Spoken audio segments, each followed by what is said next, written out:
The Cards drop one from long distance, and don't you know, that fires Coach O up. Hey, can you give a brother a little help? No? Okay, I'll do it on my own. We'll bring you the winner, the layups, and the plus ones. Sportsnight is next.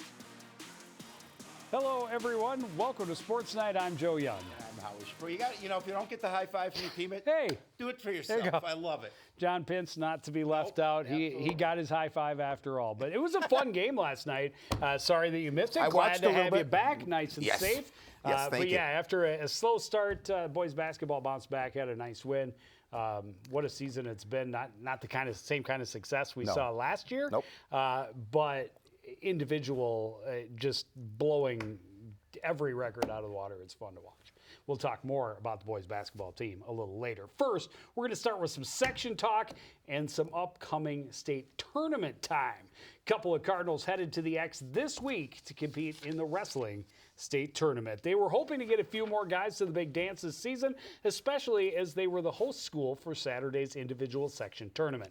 Still, it's been a pretty successful season for this squad, and now a chance for a couple of their captains to compete for a crown. Alex Zhang has given the Cardinals a strong start at 107 the last two seasons. He starts his tournament right, scoring a 7-4 win in the first round. He also had a pin and a major decision on his way to a third-place finish. 160-pound sophomore Bashi Ebradlidze, one of the young cornerstones of the Cardinals' rebuild, and he starts the section with a 17-5 major decision. Unfortunately, it was his only win. He finished sixth. 133 pounds, Jack Bridenstine started with a 15-second pin, followed that with a pin in the final minute of the second period. Here in the championship, it does go the distance, but Bridenstine takes the title with a 7-5 decision over Blaine's Landon Lorch. It's Bridenstine's second section title in 3 seasons and his third straight trip to state. Senior captain Hayden Skillings has been the starting heavyweight for 4 seasons, but he's never been to state. That changes this week. Skillings only had to win 2 matches to claim the crown. After a first-round bye and a 20-5 tech fall in the semis, he gets the best of Andover's Tremaine Davis in the championship. Finishes with a pin, just 10 seconds left in the third period. And the long-awaited celebration is somewhat subdued, just a couple of chest bumps, but check out the smile on the podium. That kind of says it all. Hayden Skillings is a section champion, and he is headed to the state tournament, and I am super excited for him. It's so cool. Kind of indication from him from a year ago, and shout out to his dad, Howie, because he was posting some videos on Facebook, and of course I was in Mexico this past week. I was able to watch that. And he's got a great name. And he's got a phenomenal name, best in the biz. So, but it was nice. He posted some videos, so I got to watch Hayden get those pins and get that tech fall, and it was kind of fun. Well, so 2 congrats, seasons guys. ago had some injuries that he dealt with late in the season. Last year, lost one that he felt he should have won, should have been there last year, but now he goes in as a section champion. He's been strong all year. It'll be exciting to see how he does. Jack Bridenstine, also, he's been there 2 times, but has not had the kind of outcomes he would like. Third time the charm, we shall see. Good luck to both of the Cardinals in their state tournament appearances later this week at the XL Energy Center. There were a couple other guys that got places. I'm not sure of all of them. I think Kostic was the one who finished 5th. And I also wanted to mention that Alex Zhang did get into the true second match, but did come up short in that. Almost got a third qualifier. That would have been fun. Wouldn't that have been fun? But congrats to everybody involved for sure. Absolutely. Well, the boys hockey team went into last week's section tournament as the 7th seed, traveling to Maple Grove on Thursday night. SLPCR lost a close one to the 2nd seeded Crimson early in the year. Now they had a chance to get some revenge and play the spoiler at the same time. But both teams would be fighting to keep their season alive. SLPCR came in with nothing to lose, looking to gain the glass slipper. Using their speed early on, good chance 2-on-1 the first on Zach, but Zach Price denies Caden Alphen close. No score as we go into the second. Strong forecheck from Alphen, gets the steal behind, finds Drew Lindquist alone in the slot, but another huge stop for Price. SLPCR still buzzing in the zone. Great passing to set up Alphen with a wide open net. He fires it just wide. Tough one there. Then, too much pressure on the power play. It leads to a shorthanded 3-on-1. Brady Abbott will take it himself. Crimson start the scoring. That also helps them grab a momentum. They get the separator goal on the power play just 20 seconds after that. They push the SLPCR deep. Cole Force, you saw there, able to sweep home the rebound. Made it 3-0 Crimson after 2. And they pile it on in the third. Great cycle in the near corner. Cole Brave feeds Albert on the doorstep for the one-timer. He completes his first career hat trick and put this one pretty well out of reach. SLPCR keeps pushing, and they had chances in this game, but not able to cash in on any. Link was stopped on the breakaway late. Price stops all 18 SLPCR shots, and the Crimson advance with a 5-0 win.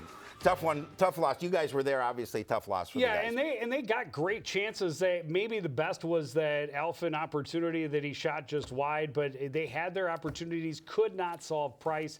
And credit to Maple Grove, they have a lot of speed. They put a lot of pressure on, especially on the forecheck, and they cashed in on the opportunities that they had, and that was really the difference in the game. I think it easily could have been a much closer contest, but the ride is over for the Crimson as the next stop was against the 3-seeded Champlain Park Rebels. The Rebels win in overtime, and they will face number 1 seed Rogers in the championship to decide who represents Section 5 AA at state. And Rogers is going to be tough to beat. 7-0 in the first round. They're really good. 6-2 over Blaine. They've been fantastic. I think they're currently ranked number 4 in the state. Swimming and diving team, last couple of weeks they've had off to get their taper in and hopefully ready to put their fastest times in the water this week. Thursday, they start the section tournament. They, as always, are the host there at Northdale Middle School Pool. That section tournament from Thursday to Saturday. State will be next week down at the University of Minnesota. Boys basketball team will finish its regular season on Friday, traveling to face St. Paul Johnson. They closed out the conference schedule last week, including a golden opportunity to pick up a Northwest Suburban win. On Tuesday, they were at Centennial facing a Cougars team that has had similar struggles this season. This one's back and forth through the first half. Cardinals rotate to Tegan Plowman Tate. He hits a long 3. TPT finished with 26. Game was tied at the half. Centennial gets the fast start in the second. Tristan Hansen able to win this race to the ball and then take it up strong for the bucket and the foul. Cougars were up by 7. But the Cardinals come back in the middle of the frame. Jackson Young broke his own single-season scoring record against Duluth East. Posts another huge night. Game-high 34 points. It was a nice night for senior Sam Clevitt as well. The Seldom-used center gets a rebound off the Jackson miss. Back to TPT. Gets another offensive board. Clevin just finishes it himself. That one put the Cardinals up by 1. We're going down to the wire. Cougars find Marshawn Carlvin alone at the top of the key. He hits a 3. That tied the game at 70. Under 30 seconds remaining now. Centennial down 1. They work into Hansen down low. He misses underneath, but gets his own rebound, puts it home. Cougars back in front. Cardinals down 2 now with 10 seconds left. Jackson Young drives straight to the basket. Shot won't go. They don't get the call. Centennial hangs on for the 76-73 win. You can see from the body language, both Coach O and Jackson felt there was contact. Looked like a chance, but not the way the guys in stripes saw it, and they drop a tight one. Yeah, that's a tough one, too. And there's a possibility, if things play out right, they may go back to Centennial to start the section playoffs. So maybe a chance for a little revenge there. Well, based on how well they played against the Cougars last week, that would be a nice draw for this team. They certainly hope to not see Champlain Park because the Rebels kind of throttled them on Friday night. However, they turned loose their superstar, and Jackson Young said, "Let me go grab the one school record I don't have. That is the single game scoring title." Jackson Young put up 46 points. He had a couple of steals as well. Tegan Plowman Tate had 11. Wymore added 9. And then it drops off after that. Central player just 2 points and 2 boards. But 46 points. He now has the single season scoring record twice. The single game scoring record and the career record. I don't know what the record is for games over 30 in a season, but he probably has that record as well. Not to mention fewest games under 20 in a season. He's probably got that record as well because I think he's sitting at 4 games, 4 all season. that he's been held under 20 points. He's had a phenomenal year, and he's been so much fun to watch. And obviously, we'll get another chance to see him. But yeah, my hat's off to him for sure. Well, the Cardinals had their final home game of the season on Monday, hosting Bloomington Kennedy. The Eagles, well, they're a 3A team that has struggled this year and came in with a 6-17 record. The Cardinals were hoping their last couple of games would help them get some momentum before playoffs. It was senior night as the Cardinals celebrated the 7 young men playing in their final game at the Fieldhouse. Cards jumped to the early lead thanks to a taken Plum and Tate.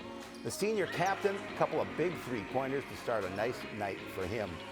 Off another inbound straight to TPT again, and again he puts it straight through the cylinder. Cardinals up 10-6 early, and the home crowd is getting pumped.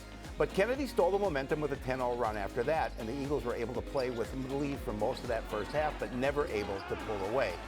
And then, the guy we were just talking about, Jackson Young, took over. He had 16 points in the first half in the last couple of minutes, and the Cardinals went to the locker room up 40-32. They kept building on it in the second. Great look from Adi to Plum-Tate underneath. TPT's going to finish the game with 20 points. But it was Jackson leading the way again. He splits a couple of defenders for the bucket and the foul. He had a game-high 31, his 11th time scoring 30 or more points this season. The depth players were there to support. Good drive by Samson LeClaire. Kicks it out to Sam Clevin. He hits the 3. He had 7 on the night. Adi and Weimar finished with a dozen each. Cardinals run away with the 87-58 win. And you guys, again, were there. I was actually in the air when you were doing that game. Yeah, and nice win for him, though. And Jerry was quite he was like a soothsayer at the beginning. He said, what they need is the rest of the guys outside of the top 2 to score 20 to 25, and I think they win, no doubt. Yep. And they were, sure enough, the rest of the guys scored a little better than 30, I think, but Jackson is just so much fun. Nothing will surprise me, but everything will impress me. Yeah. That he's done. Well, we've been talking all year. They need somebody else to step other than those up in those big 2, and and they had those players at times able to contribute at that. They expected to have Armando Henry, and yes, and unfortunately that was unfortunate. lost to a injury before the season. He was there with the rest of the seniors. Yep. And then that's another thing about Jackson Young is it's senior night. He said, there's 6 active seniors. He said, I'll be the one to sit out, start the other 5. Amazing. And so he didn't even come in for the first 5 or 6 minutes. And still had 31. And he still had 31. He had, again, I think 14 of his 16 in the first half was in the last 5 minutes. He's so good. He's so good. Pretty Fun impressive.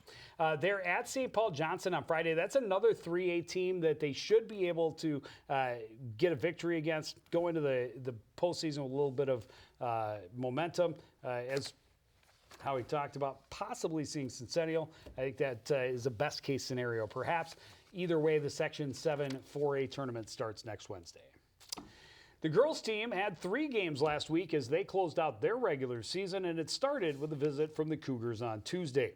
Centennial has dealt with some adversity this season, and it was clear they were much better than their 5-18 record would suggest. Cardinals just hope to keep pace with the Cougars and give themselves a chance at the end. Centennial gets a fast start thanks to their star player, Autumn McCall, scoring in the low post. She led the Cougars with 24 points. One of the Cardinals' stars giving them a spark early in the first. Aaliyah Graham flies through for the steal, the breakaway basket, part of a 13-point effort for her. But the Cougars took control early and never looked back. Great passing in transition. Ava Taylor finishes the fast break. Centennial up more than 20 midway through the first. Cardinals never stop fighting, though. Graham fires down court. Palmer finds Mackenzie Costigan driving the lane. 7 different Cardinals had points against Centennial. Callie McGrain was the one to lead the charge. She had 15 of her season best 27 in the first half. But Centennial still had 52-28 to break. Rochelle Cooper got into early foul trouble, but she tried to spark the Cardinals to start the second. She gets the steal, takes it straight to the hole. Coon Rapids had a couple of little runs in the second, but never challenged the lead. Kai Palmer with an open look from the left side for 3, but the hole way too big. And the Cougars just kept on digging. Amelia Delmedico hits a 3. Centennial pushed the lead as high as 34. Never got it to running time, though. Cardinals fall 91-59. Yeah, we were at the game. We did the game quite obviously, and they're a pretty good team. Centennial, yeah. Centennial well-rounded. They've got a number of different players who contribute, and unfortunately, they took it to the Cards that night. Yeah, and they kept the pace, the tempo way up. Cardinals on Thursday night did get another win to add to their total, bringing them to 7 on the year, and it was a landslide, 71-39 over Legacy Christian Academy. But look at that, 3 different double-doubles, and you may want to look extra close. Rochelle Cooper, are you kidding me? 13 points and 18 rebounds. 18. Amazing. And both McGrain and Graham, by the way, they had a handful, 5 or 6 steals, assists as well. So that wasn't all of their numbers. It's all we fit on the graphic, though. Kaylee Porish had 8 points, and Jakaya Palmer had 6. Well, another big night for McGrain. You talked about the points. Back-to-back games, 27 and then 26 the next night. Season impressive. best and almost equal to that the very next time on the floor. Well, the Cardinals finished the regular season on Friday, traveling to take on the Rebels. Champlain Park is another team struggling near the bottom of the conference standings. They had just 4 wins on the season and had lost 8 in a row. Excuse me. Cards were able to steal away with their first Northwest Suburban win of the year. Rebels beat the Cardinals by 10 on their home floor. Now Coon Rapids is looking to return the favor. And they start the scoring going back to the hot hand. Callie McGrain hits a 3 from the left side. She had a team-high 14. The teams trade the lead early on. Cardinals looking to stay in the fight. Strong drive by Aaliyah Graham. She gets the bucket and the foul, part of a 13-point night for her. Once the Rebels found their rhythm, they were hard to stop. Savannah Bologna with the open look for 3. Champlain Park was up 34-13 at the half. We talked about it a lot this season. No quitting this team. Sophomore Rochelle Cooper steps into the three-pointer. They don't challenge a lead, but they continue to play. Rebels continue to run away with it in the second. London Olsen Patterson going to coast for the basket. Champlain Park up by 27 at that point. And they never let off the gas. Great play in transition. Long pass down court. Savin Sikura finds Brooke Soish for the easy bucket.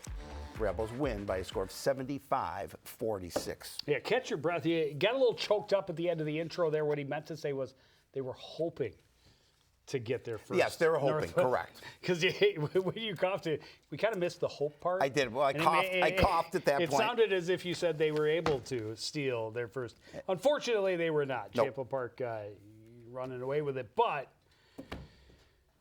they go into the playoffs now, and things get some of those lopsided losses that they suffered have built them up throughout the season because they're playing a much higher level of competition on a regular basis than the other teams in their 4A section. They are still the low seed. They are. They have a short journey week 1.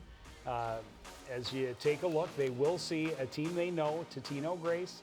That is on Thursday night. Number 1 seed goes to Monticello. They host the winner of Zimmerman and Big Lake.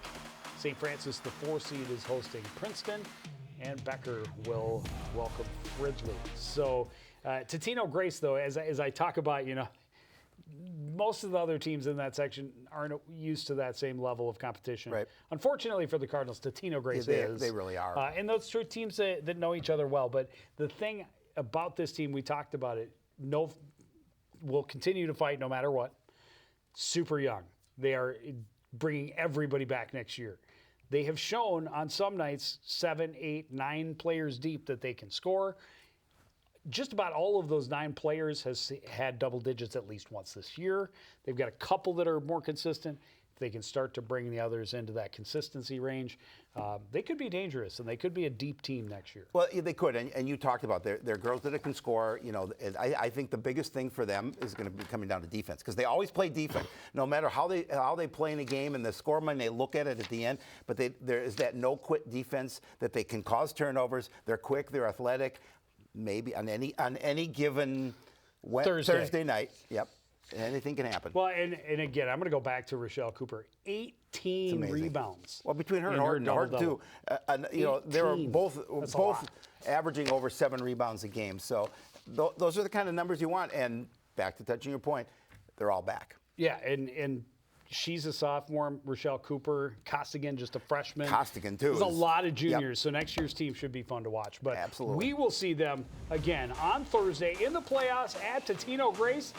It's do or die time as the section tournament starts. We hope to see him more than once. Yes, we do. Saturday would be the semifinal round. Next week, we will see the boys basketball team as they open the section tournament on Wednesday. But that's going to do it for this edition of Sports Night. I want to thank everybody out there for joining us and continuing to support everything we do here at CTN. For the entire crew, including Howie Shapiro, I'm Joe Young. Saying good night.